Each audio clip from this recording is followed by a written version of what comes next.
This contest set for one fall is for the WWE Championship.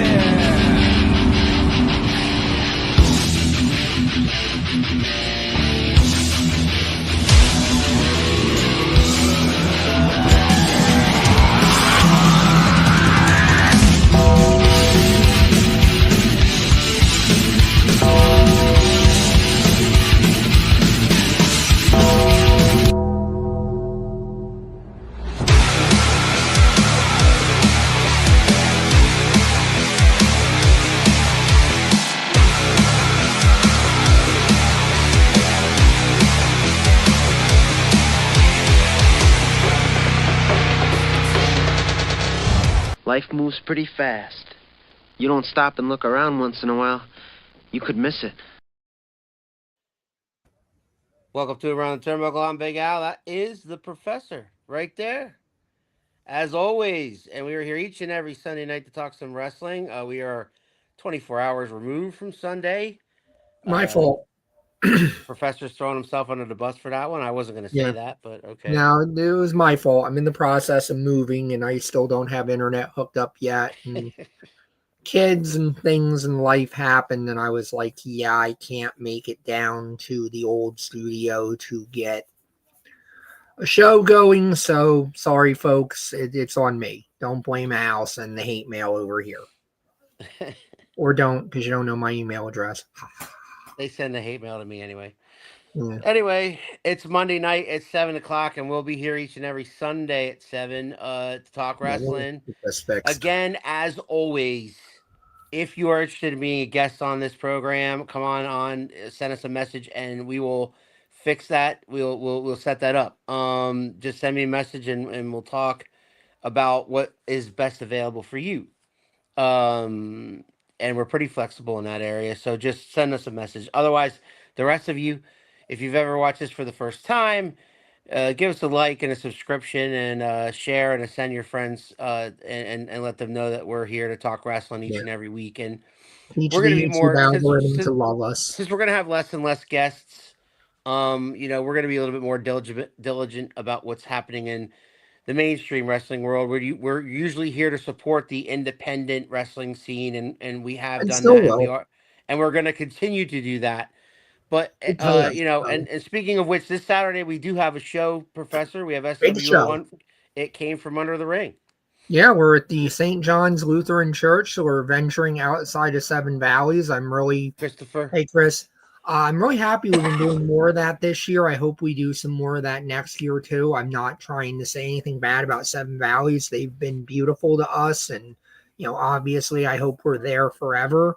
But at the same time, I think it's nice to be able to move around that area a little bit more, get into the greater York area and all of that stuff. And, it's so great when we do go somewhere else, how many of the same faces I see in the audience that follow us. SWO, we have the best fans. We really do. We have some of the best, most loyal fans out there, and we appreciate the hell out of you. So this month's SWO show is SWO. It came from under the ring, and it emanates from St. Lutheran's Church in York, Pennsylvania on Saturday, the 18th, and the doors will open at 6 o'clock. And you can get tickets at the door for $20, or you could go to the SWO Facebook page, check out the poster there, and that has options to purchase tickets in advance. Other than that, but the professor and I will have the call. We will be there. And if you haven't seen any SWO action, or if you want to get up to date with SWO wrestling action, go to the SWO YouTube channel and check out last month's SWO event, which was Back to Basics. It's there in its entirety, and the professor and I have the call there as well. Yeah, you can go back to, I'm not sure how many years back, but quite a ways back for SWO on that YouTube page. And this is going to be a huge show. The entity that's been haunting Benny Slater and the POS, we are finally going to figure out who or what this entity is. It's been one of the hot percolating stories in SWO. Benny Slater and the POS have clearly been unnerved. Unfortunately, it hasn't done anything to stop them, seemingly still in possession of the tag team titles and the Unlimited Championship. Of course, the Unlimited Championship will not be on the line because Benny Slater will be defending the tag team titles with Kimberly Spirit against the Outfielders in a steel cage match. And I don't know if you caught Kimberly Spirit's reaction on social media, but she wasn't happy about that development, was she? No, she was not. And again, fans, I urge you, that is this Saturday. Bring the kids. You could dress up. Oh yeah, The we're having a kids. costume contest. There'll be a costume contest. There'll also be candy, and there'll be lots of fun for the kids. Um, this past weekend, this past weekend that we just, left. Today's Monday. Yeah. WWE had a big weekend in Australia. They had SmackDown, started off with SmackDown on Friday, rolled right into Saturday morning at 8 o'clock in the morning. And some people, if you were so bold, watched the pre-show, which started at 6 a.m. on Saturday morning. And then that rolled over to the NFL yesterday. And then we had, all that good stuff that goes on there. And then on Monday Night Raw was 8 a.m. this morning. So a lot's happened in the WWE in the past 72 hours.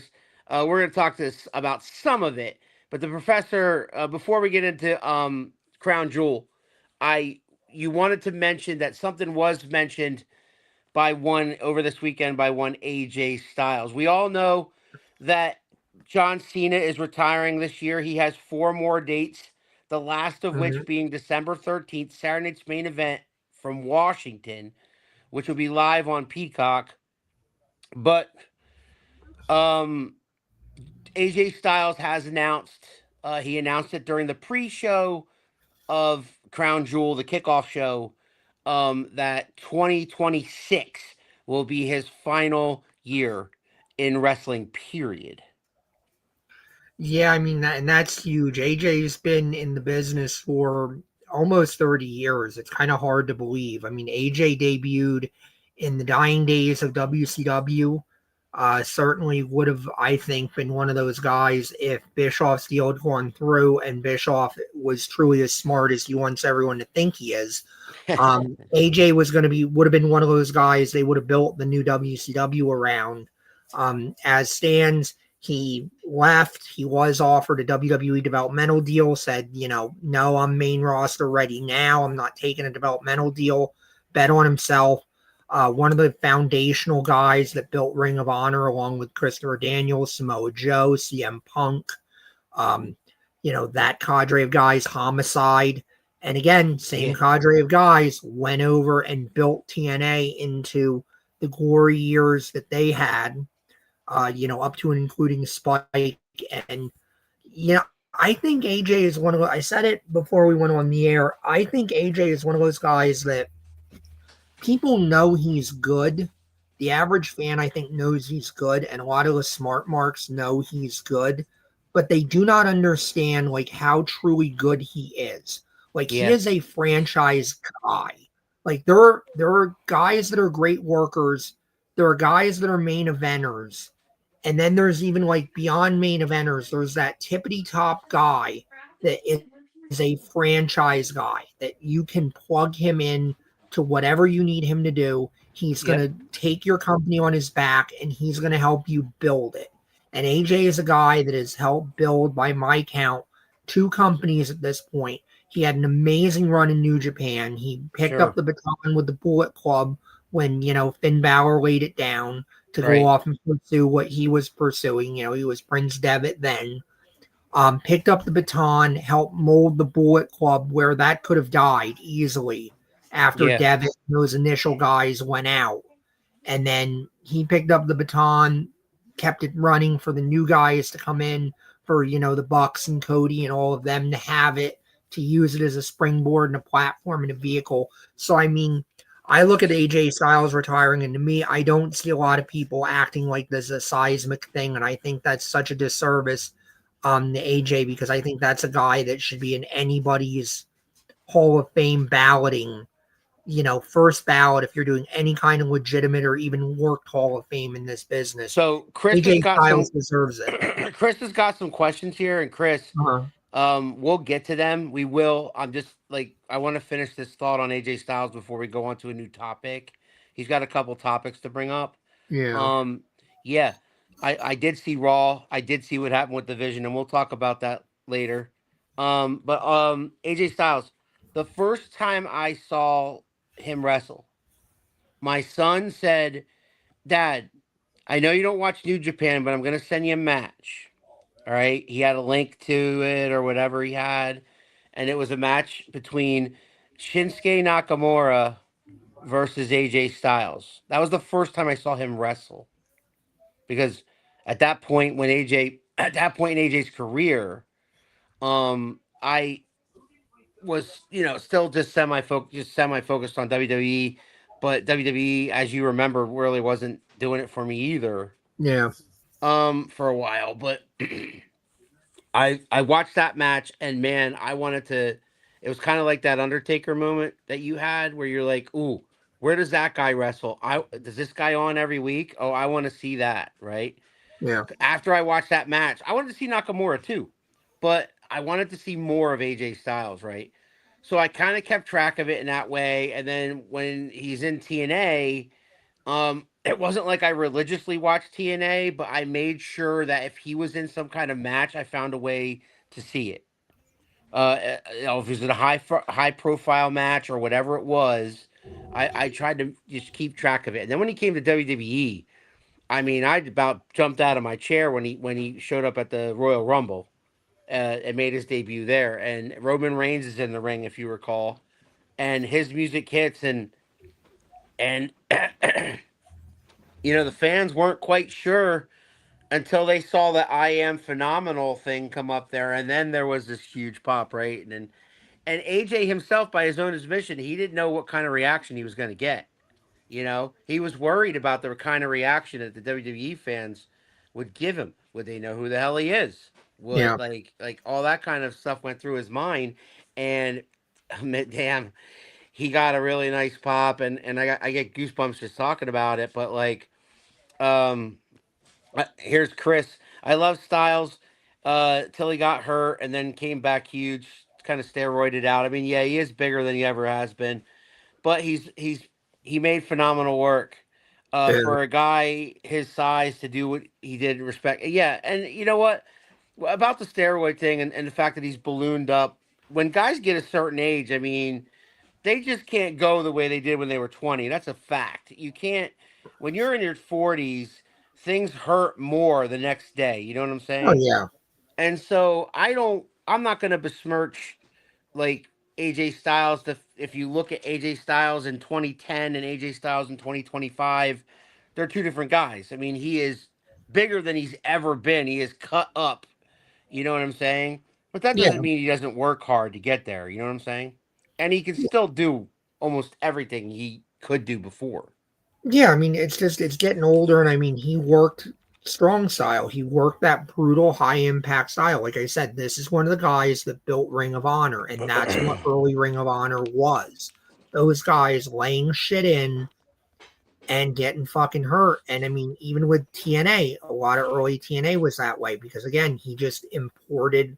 He came over with a lot of the Ring of Honor guys, and he was one of the Ring of Honor guys, the handful of them that when TNA, some people are going to say unfairly. I would say I see it from TNA's perspective at that point is that they basically needed to lock people in and they needed to say, like, we're trying to grow this. You can't be working with other companies. You can't be on an indie when you're here. We're trying to transcend being an indie. Right. Um, he was one of the guys that hitched his wagon there, and that's one of the things that will eternally piss me off forever about Dixie Carter and the prior TNA management is you had this guy that again is a franchise player, and you just kept saying for like 10 years, oh, he's the future. Oh, not yet. He's the future. He's the future. He's the future. While you would sign every guy that WWE casts off, immediately push them to the moon, give them the world title, and they would fucking almost to a man flame out after that initial run, never ever mean that much again. And still, here's AJ Styles. And instead of strapping the rocket to him and saying, okay, finally we get it, we have this homegrown guy that we can strap a rocket to, and we can finally say, like, this is ours. We made this. You just go, no, find me another WWE guy to go build. Like, come on. So yeah, I can't wait to see what they do in 2026 with him.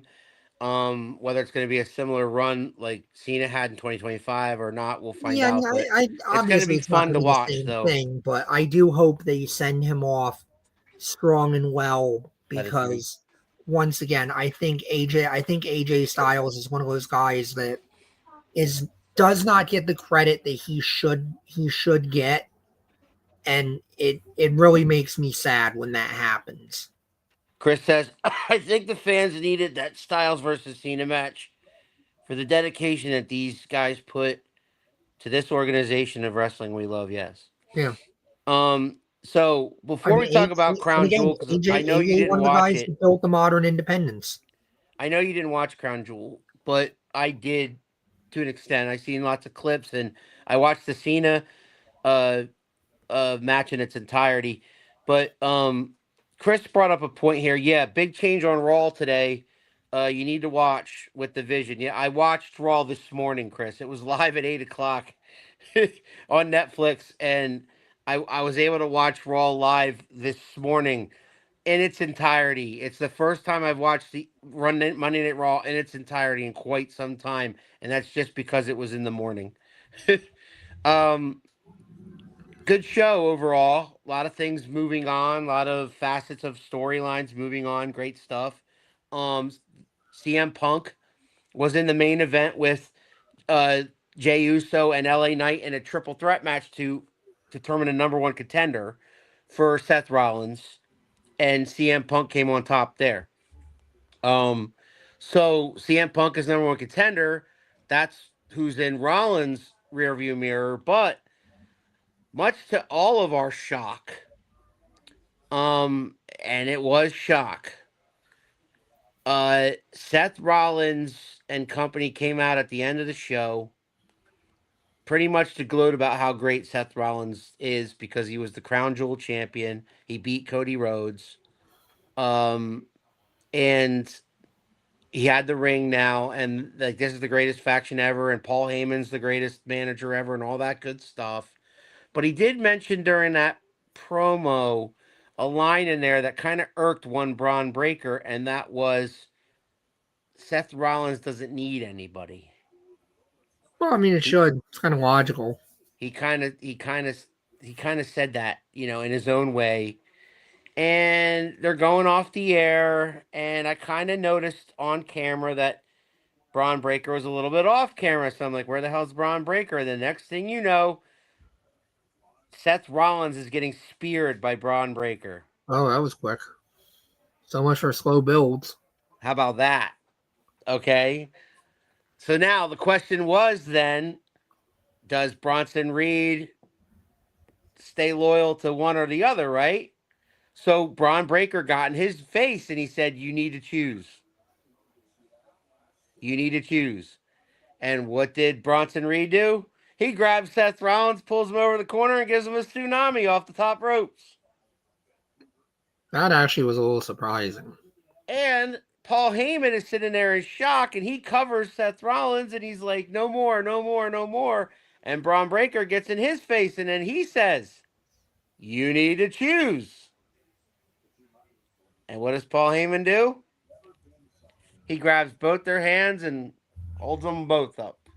Now, did he do that so he didn't get his ass kicked? I don't know. But we do know that War Games is coming up, so that's gonna really it's gonna be interesting, and it's really hard. And you and I have talked about this. It's really hard for WWE to shock us anymore. You know what I mean? Yeah. And this was one of those moments where, like, oh my god. I mean, yeah, it was quick, right? I mean, now that I've told you what happened, how do you feel about it? I mean, I always say with something like this, it's really easy to do a shocking turn, right? It's always easy to Piper hits Snuka with the coconut. That's something Vince Russo was really good at. It's really good to do something. It's really easy to do something people don't expect. It's what you do next. What happens next? What's the follow up? Where do we go from here? That's what determines it. It's very easy to create a moment. It's very hard to take that moment and turn it into momentum that continues to go on and on and on and build and build and build. But I'm high on both those guys. I've always been high on Bronson Reed, and a lot of people have looked at me funny, like, why? And it's like, have you seen the size of him, and have you seen the way he moves around? Have you seen his facials? Have you seen, like, he just needs someone or something A mouthpiece. to bring whatever potential is in there to bring him to whatever his next level is. And you put him with Braun, you put him with Heyman. I mean, if he can't, it's one of those cases where it's like, you're being set up for success, son. If you can't grab the brass ring now, if you can't get to that next level, that's a you problem. So it sounds very exciting to me. Those are two guys that I've been high on that I think are, future. The fans cheered. Was that what they wanted? Was that what WWE wanted? Or did they cheer out of like shock value? I mean, I don't know. I don't know how you look at it in any other way than Seth's been a heel. Seth said a stupid heel thing. Yeah. How are Braun and Bronson not the baby faces for going, wait a minute, you said you don't need me. You basically punked me. Fuck you. I'm going to kick the shit out of you now. Like, that's Right. exactly what they should. But my son's debate comment to me was, are Braun and Bronson the heels because they attacked Seth Rollins? No, I would say at least in the moment. That's normally not a face turn thing. But you have to remember that Rollins is a piece of shit heel. That's not traditional babyface. But again, I don't know how much traditional babyface, kissing babies and all that stuff really really works anymore. Yeah, right. And again, look at the situation. In that situation, how are they anything but baby faces? Because if they try to just get in Seth's face and be like, I don't appreciate that, I don't like you, you're a bad man, and walk away, they look like bitches, do they not? They don't look like ass kickers. They don't look like men of action. And that's really what they need to look like. They need to look like men of action. Now, they can come out the next week and go. If Seth Rollins was the face in the situation, I think that maybe one or two people might have come out and stop them from attacking. Not stop them, but make them take a powder. Right. I mean, and yeah, they could come out next week with Heyman and go like, Seth Rollins said basically punked us, so we kicked the shit out of him, but we still think all of you suck. So fuck you, and they motherfuck everybody, and they're still heels. You can do that if you want to. Who the main event? It's almost impossible from where I'm sitting to be like, how is Seth Rollins in any way sympathetic? You could potentially get there, if they fuck him and help Punk beat him, and then we spin off into something with those guys. And Seth has one of those come to Jesus, realizing that he's done the wrong thing and he's let his ego get the better of him, and Well, that's Chris's question right here. So CM Punk wins that contenders match. What happens now? I mean, it kind of feels like you almost now are basically saying with this, I would think, the way I would be looking at it is, you're basically telegraphing that whatever you do here in the Punk match, you're either ending Seth and Punk, or you're getting ready to make a dramatic change to whatever that is. Because remember, CM Punk's a former Paul Heyman guy. So you can absolutely play with that idea of like now Bronson and Braun are off on their own. Reed and Breaker are off on their own. Paul Heyman is with them. Why would now you can do a whole thing where Paul Heyman is being seen, meeting with CM Punk or trying to get in CM Punk's ear, like, hey, I'm managing the two, tippity top badasses on this show right now. And all we need is you and the title. And we're going to run fucking roughshod over everybody and everything. So now it's the temptation of CM Punk. And you can run that story. And maybe Punk succumbs and Punk wins the title. And we have heel CM Punk and babyface Seth Rollins. And that changes the dynamic. And now we get a few more matches out of that. Or maybe we get to a place where Punk's got to choose and Punk chooses to do the right thing. And then that's him and Seth Rollins burying the hatchet. And now it's Punk and Rollins against Braun and Bronson. There's a lot of places you can go, and that's always been my argument in terms of storytelling is the more you can do stuff that make the fans ask questions, that make the fans go, I can see where you can do this, you can do this, or you can do this, or you can do this. It's good because you give yourself options. You're not in a corner where you have to do one thing. And if you don't do that one thing because you're like, oh, well, that's obvious and I want to swerve people. Well, the problem with that is that there is no obvious way to do the swerve and have it make sense. Like I always say, like you can't build a murder mystery where every single clue says the butler did it, the butler did it, the butler did it. Mm-hmm. And then you get to the last page and it's like, it was the maid. Or, it was somebody that showed up, in the last 5 minutes or whatever. Well, It's not Friday the 13th. We do not do that here. before we get into Crown Jewel, you mentioned pre-show that there was a couple of topics that you wanted to cover. One of them was AJ Styles, right? We talked about him. Mm-hmm. What was the other one? The other was the Dudley boys retired.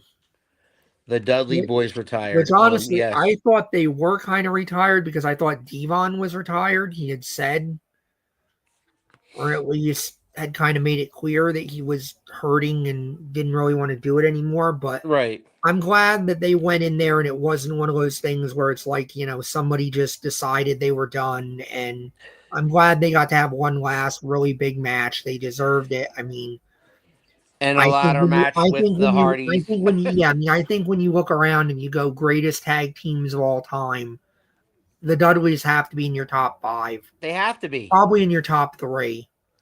And in terms of drawing money, they're 1 or 2. I mean, it's really they won them or the championships Hardys. in every major promotion. And I mean, again, they've been champions everywhere they went. They've competed at the highest levels. They've drawn huge amounts of money. They've sold more merchandise than God. I mean, they are a tag team that transcended tag team wrestling. Yeah. They absolutely did. And I'm glad they got their flowers. Yeah, I'm always a little bit of a fan of like, can we put somebody over on the way out? But at the same time, wrestling the Hardys on the way out was probably appropriate.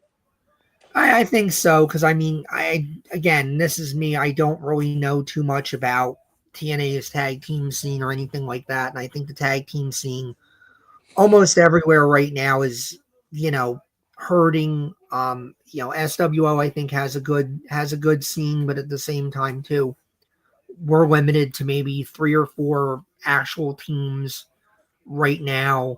I look around anywhere, and again, it's the old thing of people don't want to be in a tag because tags don't get booked as much. Promoters don't love the idea of paying 2 guys when they can pay 1 guy. And I get it. It's hard. So, I mean, it's the end of an era. And there's not a lot of time, as much time as there used to be invested in the major promotions in the tag team divisions. Oh, not at all. Because again, they don't want to pay. We're talking back in the day, you had 6 or 8 tag teams in WCW and 6 or 8 tag teams in WWE that could be your franchise tag team champions, and everybody else is chasing. Yeah, I blame Bischoff. I think Bischoff started that with the whole, it doesn't matter that much, and devalued it, and he kind of opened the door to everybody else to be like, do we really Team 3D, kudos to them and the mark that they made, the huge mark that they made in the business, and they're Hall of Famers, and They're also in anybody's Hall of Fame. They're Hall of Famers, Yeah, and they're they're still franchisers. contributing to the business to this day. They're still going to be involved in the business Yeah, I behind the think scenes, and then they still have their school, and I know Bubba's got the busted Bubba's got open his gimmick. podcast. Yep. So yeah, kudos to them for entertaining us for forever. Yeah. 3D forever. God, we're old. So Crown Jewel.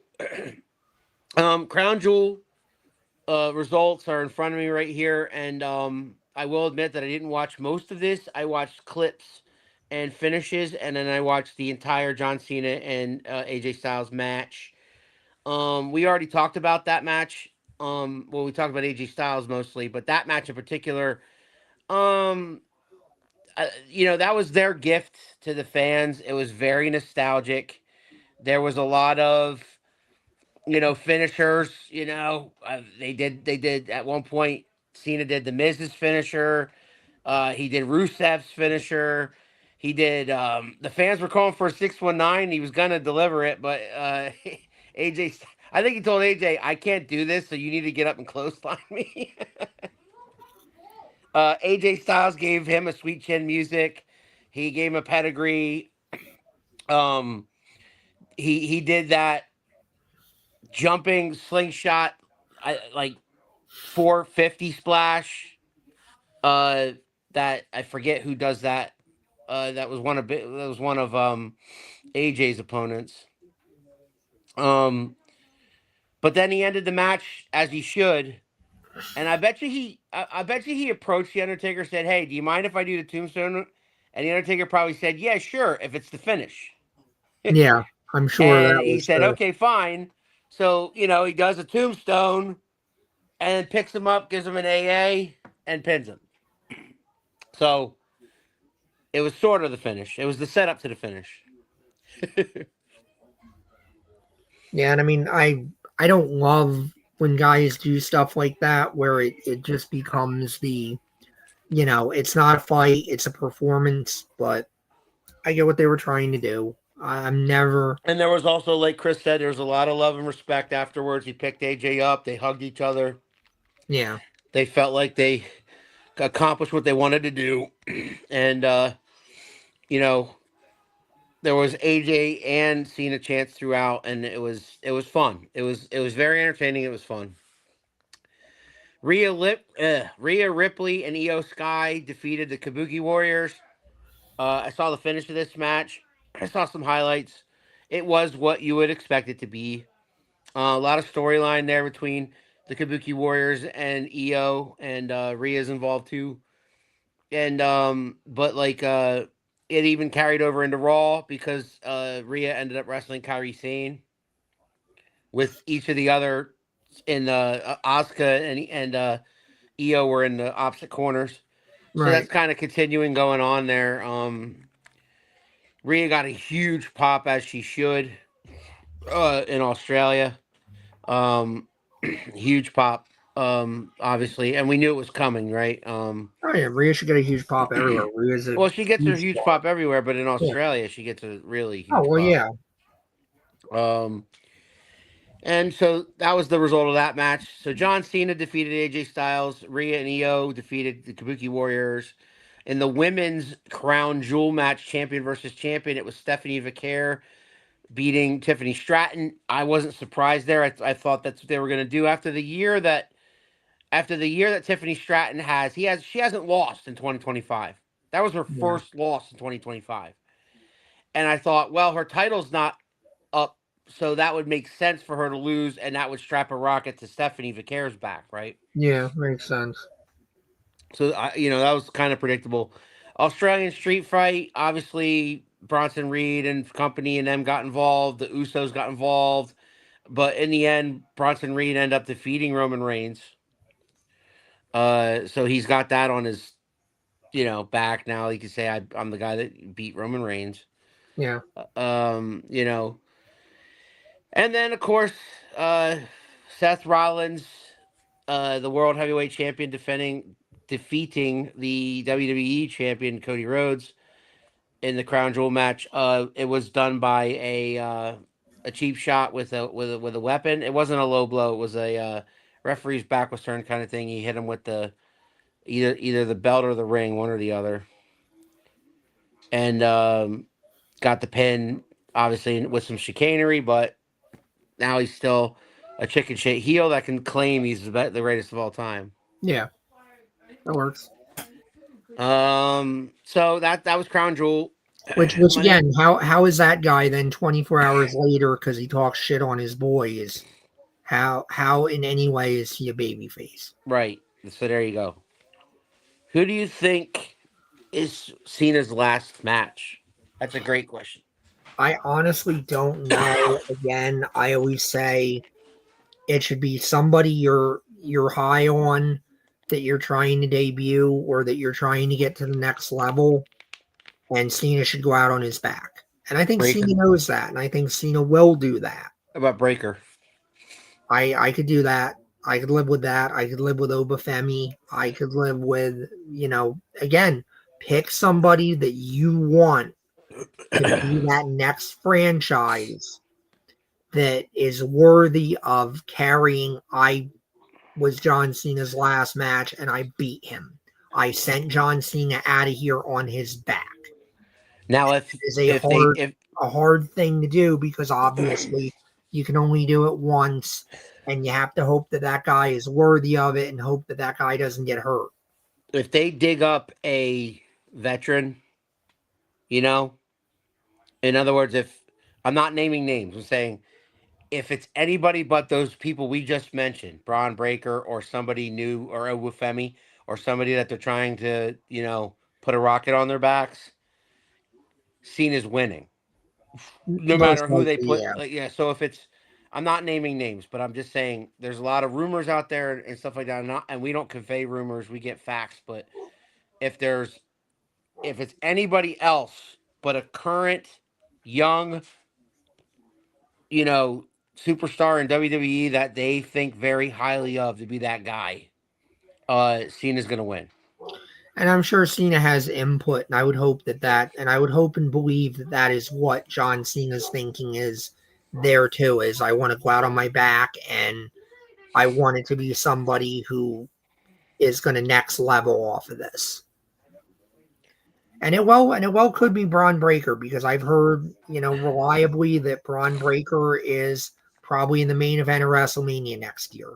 Well, That's there the you top go. three, and that's where they want him to go.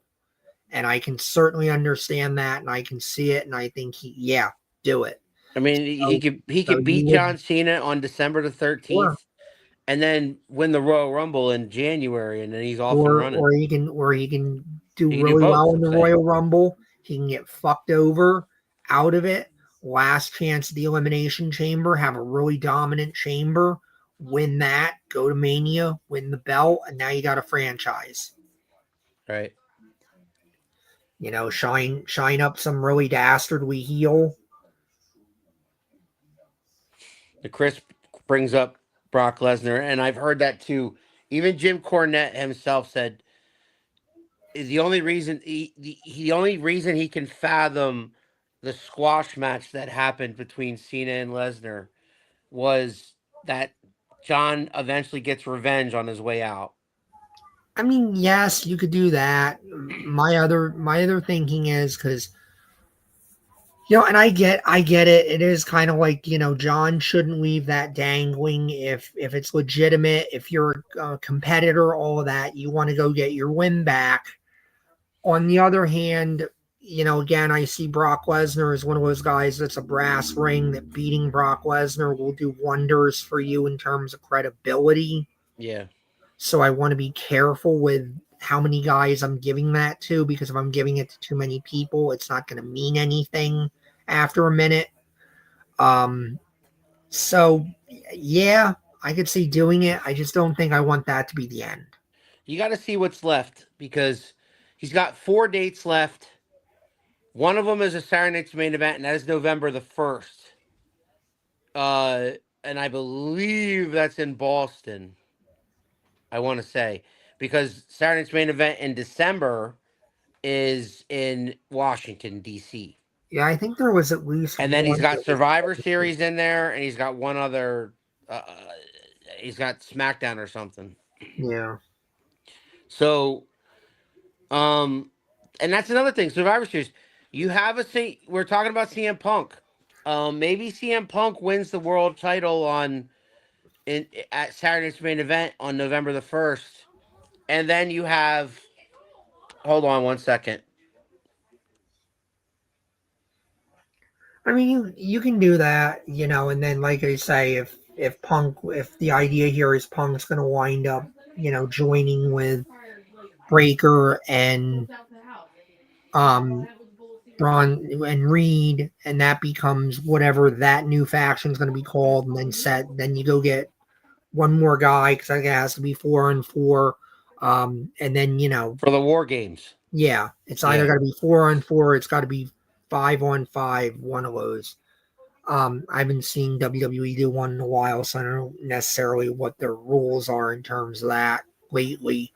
Um, you could do that, and Well, I then mean, Seth you has could to have go. Braun Breaker and Bronson Reed and Brock Lesnar and CM Punk as a team since they're all Heyman guys. You could, but then it's like, Who do you put with Seth? yeah, and how do you do anything with that isn't just slaughter, just I don't know. fucking, just basically just them fucking walloping whoever. Which, I mean, if you do it correctly, it's not the worst thing in the world either, because it would make them dominant as fuck looking, and then you get a lot of sympathy on the baby faces, a lot of heat on them. You spin stuff off, and you go from there. And there's a lot of chasing because the money's always in the chase. I mean, there are stupider things you could do. You mean like the Wyatt Six versus the MFTs? Is that what they're called now?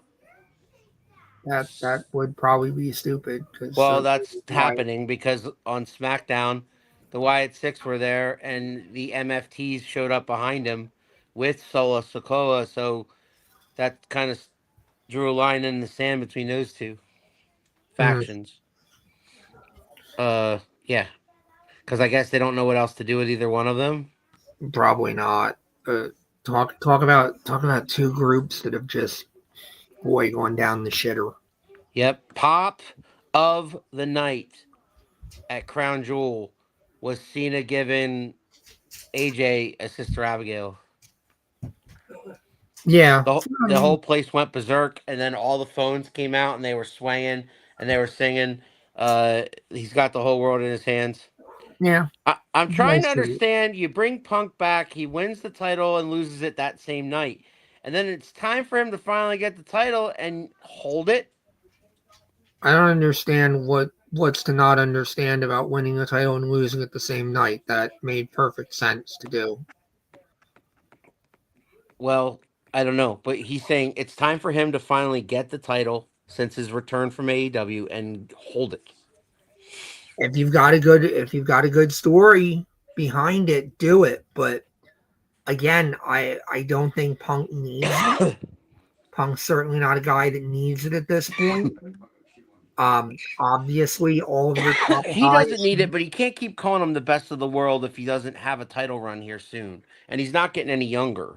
You can do whatever the fuck you want. It's a Well, work. you can, But I know, but but at the same time, yeah, if your top guys don't chase your top title and your top title doesn't fucking mean I anything. think they're going to put the title on him because if you weren't going to do that, well, then you could have easily had Jay or LA Knight win that triple threat match. Then who cares? Yeah, and I mean, like I say, you're doing whatever you're doing with Seth and those guys, and it's obvious that there's going to be enemy, and it should be done. That's why it's obvious.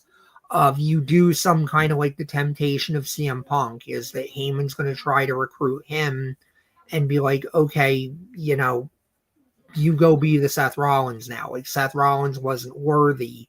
You're worthy. Go kill him, take the title and end his career, and we'll go off and rule the company forever.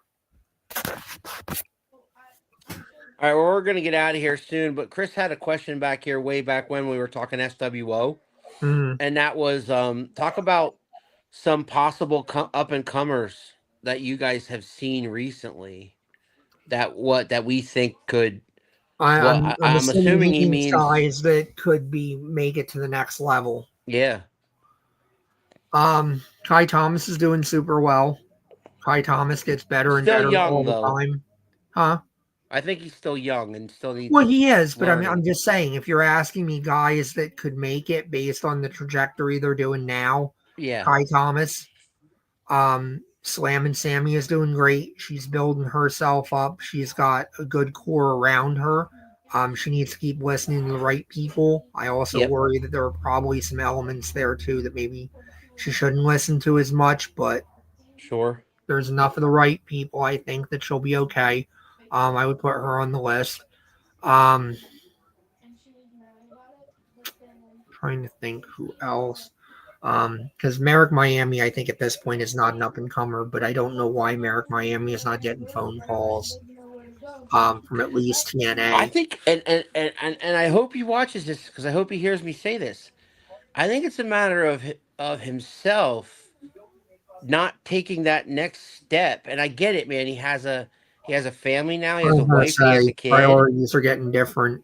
and things his priorities have changed. So, but like getting his name more known down where it needs to be known in that WID area, where you know what I'm saying, Yeah, or getting some of his stuff in the hands of the right people down in Florida or whatever. yeah. You know, he's got everything. You know, you and I know he's got he's got the look, he's got the moves, he can work with anybody, and he's got the promo skills. So he's got everything they're looking for. But He understands how to do character and project a character and get the audience to he could care be or to heel, hate he him. could be Yeah. face. And I mean, he's always set modest goals, and that's part of why I say, like, I don't know why at least TNA hasn't called him yet and brought him Yeah. in. Um, but And yeah. Rob Atkins. I mean, that's another guy I Oh, always think about. Rob Atkins. Yeah, I think Rob Atkins probably again is maybe a little more in the happy to be doing what he's doing category, but I mean, he's certainly somebody that somebody could be hiring at least in like a Brad Armstrong, great mechanic, kind of role. Um, Shit. Why am I blanking on his name? Who? Young guy just turned heel. Work with Miami. The Dream.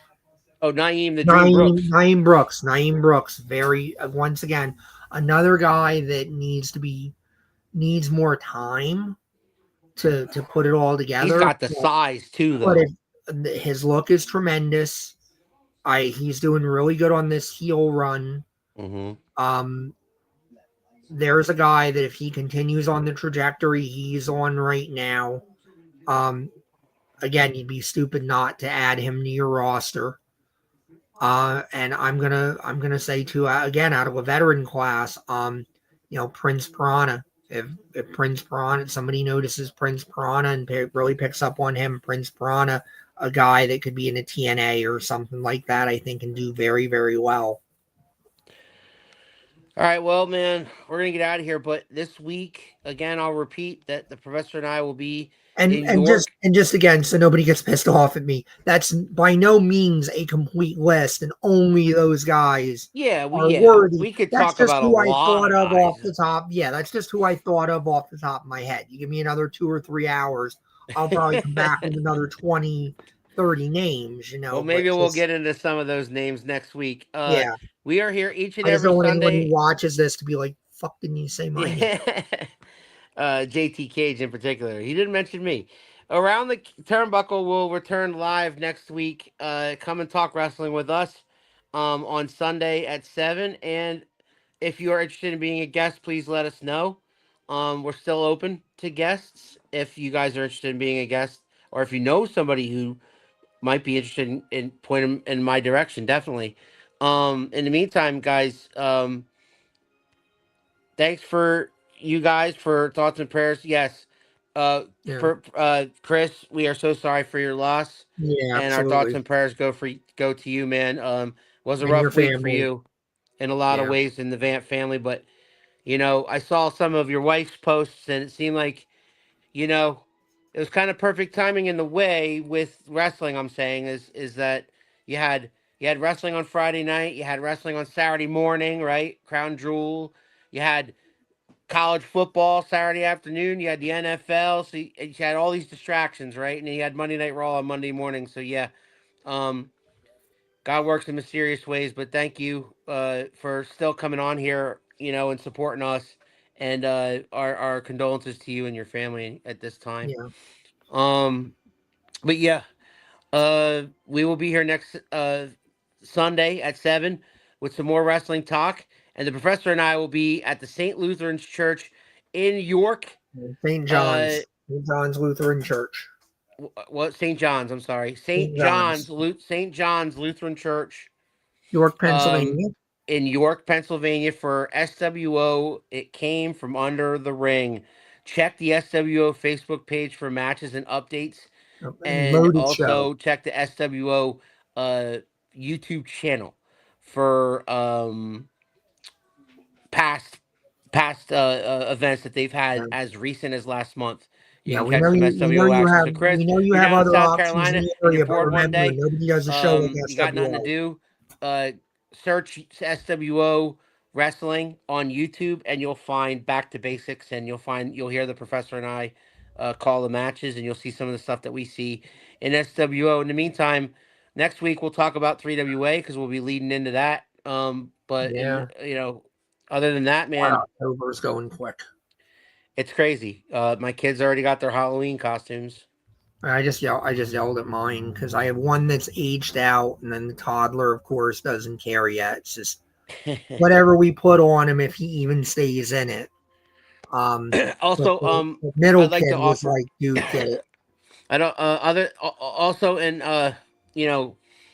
in addition to offering condolences to Chris's loss, I also want to offer condolences to the many friends and families that I have in Phillipsburg who lost Officer Brett Marino. I knew Brett and I knew his family, and it's a huge loss in that town. Brett was an amazing cop and a really good friend, and most people that were friends with him always said that, well, he's my best friend, no matter who that was, right? And he was always really, really funny. He was really, really good friends with my brother, who I lost in 2012. So my condolences, our condolences here. We go out to the Marino family and everybody in Phillipsburg who's felt that loss this week. In the meantime, he's the professor, and I'm Big Al, and this was Around the Turnbuckle, and we'll be back next week. You think you know me? Oh, yeah. If you smile.